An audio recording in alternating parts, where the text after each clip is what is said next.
ஒரு கடாயில் ஒரு கைப்பிடி அளவுக்கு கருப்பு எள்ளு, அதை நல்லா பொரிஞ்சு வர்ற வரைக்கும் வறுத்துக்கிறோம்.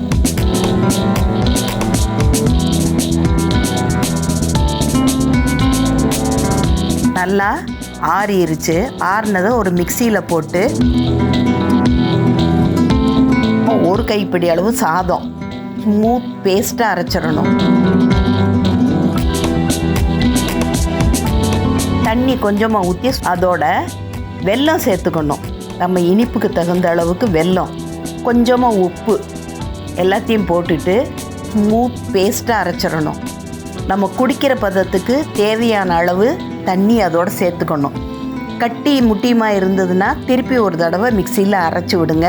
நல்லா குடிக்கிற பதத்துக்கு வந்துருச்சு. இதை கொஞ்சம் சூடு பண்ணிட்டு சூப்பாக குடிக்க வேண்டியது. இது poor man soup. World war சமயத்தில் நடந்த பஞ்சத்தின் போது நம்ம மக்கள் உடம்பை பலப்படுத்திக்கிறதுக்காக இந்த சூப்பு குடித்தாங்க.